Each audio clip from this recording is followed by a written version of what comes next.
We're going to talk about some ridiculously crazy things that girls do that I think we need to stop doing.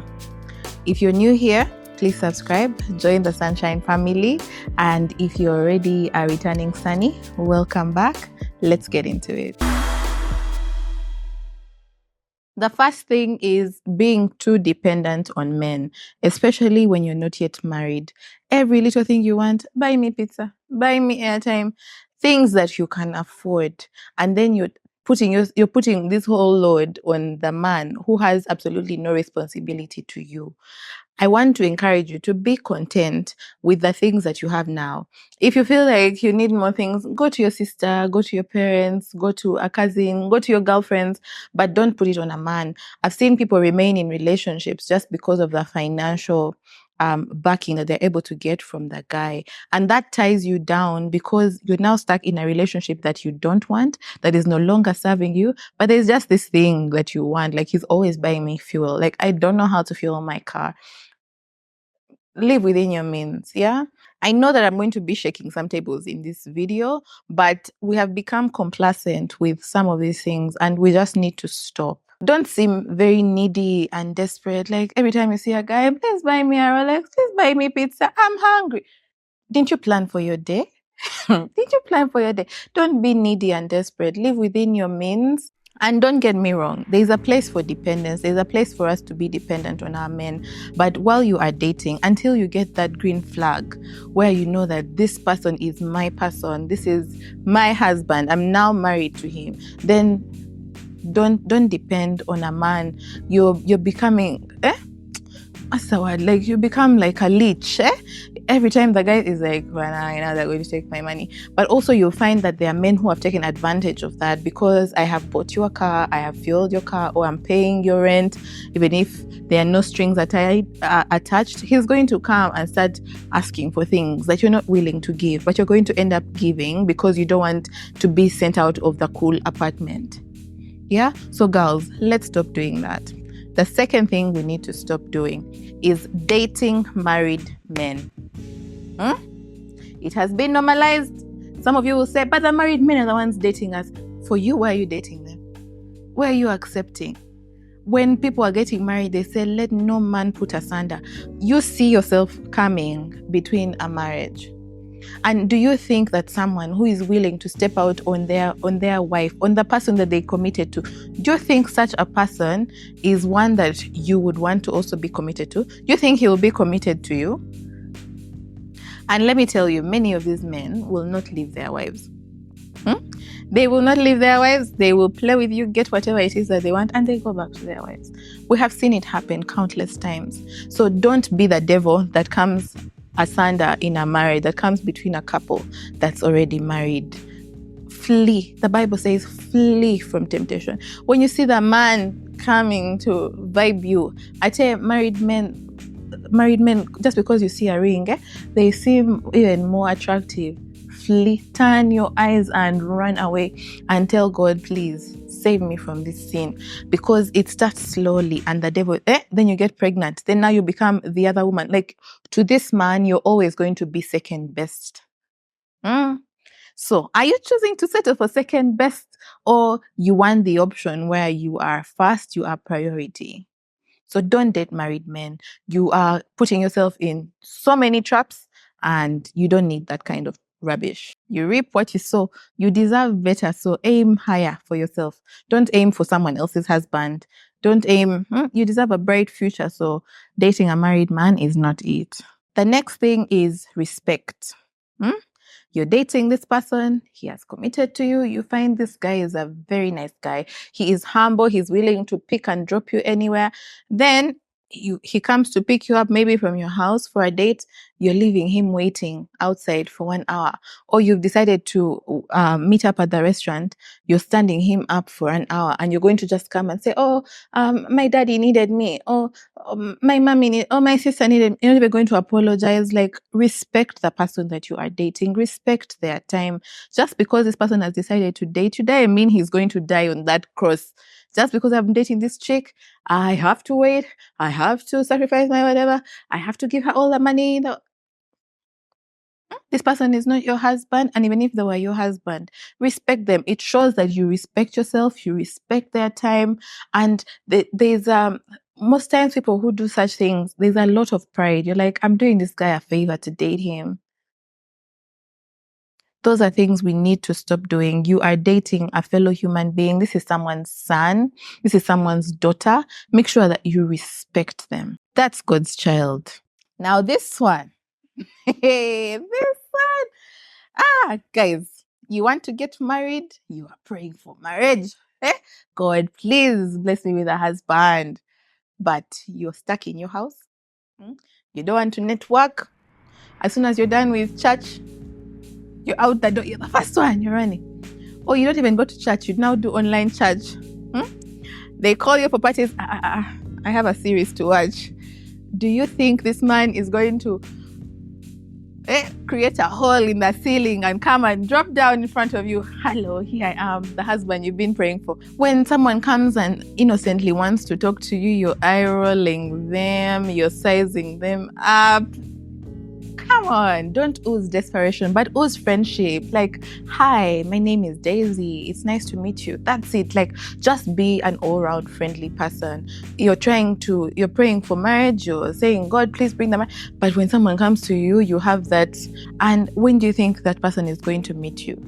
Yeah. So let friendship be the thing that you extend forward instead of desperation, instead of rejection. And you never know what a friendship will blossom. You have social media. When the day of social media and you have an account, it is private. You don't post. You post pictures of your hands, your cups, your feet, your what.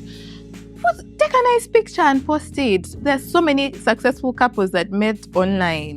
Don't do it just so you meet a spouse, but so that you meet a partner or a boyfriend. But just put yourself out there. God knows where your spouse is. Yeah, they might see that picture, they like it, maybe they DM you, or they've been seeing you, and then now they have the opportunity, like they have that segue to start the conversation. So be friendly. Put yourself out there, go and network. Don't put yourself out there like desperate. I am looking for a husband. I'm looking for a husband. No. But be enjoying your life without limitations. And who knows, you might find your person there. So when you go to church, instead of running away, stay around, interact with people, network, be open to talking to people. When you see like single guys that you might be interested in, say hi, my name is Daisy. If you see the married ones, say hi to your family. I send my greetings. Yeah, but be social, be friendly, and you just never know. And in the Bible, it says Paul planted and Apollos watered. So God is going to help the seed grow. Can you plant that seed? Can you plant that seed? You might find this person has even never noticed you, but the day that you say hi, he's like, she goes to my church, or she works here, or how often does she come to this restaurant? So be friendly. This one, we have normalized, we have compromised, we have conformed, and we need to stop it. Sleepovers. I am going to my boyfriend's for a sleepover. I have this male best friend. He's my friend. I'm going for a sleepover. Guys, don't tempt fire. Don't tempt fire. If you have blood running in your veins, don't do it. One thing leads to another. Someone was saying the devil won't tempt you on count one. He said, let them have sleepovers. First sleepover, second sleepover, fifth sleepover, eighth, ninth. On the 10th, he's like, I got you. When you have so much trust, you're like, for us, we have been having this sleepover since time memorial. We grew up together. He's my besto. On number 10, you're like, I don't know what happened. One thing led to another. Or how? Like, those people who do pregnancy tests and then you text the guy and say, I'm pregnant. He's like, how? Wasn't he there? Didn't he know how you got pregnant? All of a sudden, amnesia. Because sleepovers. So unless you're made of metal or you're made of clay, if you have blood flowing through your veins, don't tempt the devil. Don't give him a chance. And sometimes even end up blaming the devil because for him, he has just found the opportunity. You have literally served it to him on a silver platter. And then now you're going and saying the devil tempted us. He's like, but you gave me the opportunity. So don't put so much faith in your flesh. Don't put so much faith in your flesh. Put your faith in God and be willing to do what is right. And what is right is that you do not have those sleepovers with someone who is not your spouse, with someone who is not your husband, with someone who is not your wife. If it's something that you're not willing to openly talk about with, say, your parents or even your friends, like the friends that you hold in high regard, chances are high that it's not something that you should be doing. So you shouldn't do it. Okay, guys, I know there's been a lot of laughing points here and there, but this is a very serious video. Many single people have opted to do some of these things, and something that I've not mentioned is even self-pleasure, masturbation. It has become so normalized. People are buying sex toys left, right, and center, and you have normalized it. But these are things that are tying you down in one way or the other. You will be masturbating all through your singleness, then you find this nice man, you get married, things happen like fairy tales, and then when you get married, sex is now your problem.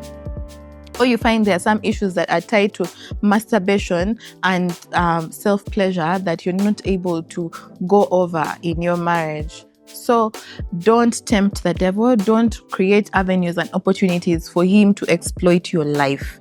So if you are single and I've mentioned some of these things and you know you're in need, you feel like I have pointed my finger at you, please stop. Yeah, it is possible. It is possible to stop. Don't think like, I've already had sex, I'm already seeing this married man, he has promised he's paying for my apartment. Stop. You are dealing with your eternity. You are messing up your eternity. So sex is not something that should let you give up on your legacy, on your future, and the destiny that God has for you, the purpose that he created you for, and you're giving all that up for sex. That is very cheap. That is very cheap. You can get sex any day, anywhere, from anyone, at whatever age. Yeah. So don't be in a rush. Don't be in a rush for sex. Don't be in a rush for self-pleasure. I know the world has normalized it, but always get back to the drawing board and ask yourself, what does God say? What does God require of me? Be willing to do what is right. Even if you're the minority, even if it's the unpopular opinion, this is the unpopular opinion in your crowd. Like everyone is going to say, you're not cool. You don't be cool. You're cool in Jesus's books. You're cool in God's books. Okay? Remember to like, share, and subscribe this video if you liked it. If there are things that you feel that people have normalized that we need to stop, then drop them in the comments. I'll be in there to engage with you. And remember that I am rooting for you. See you next Thursday. Bye.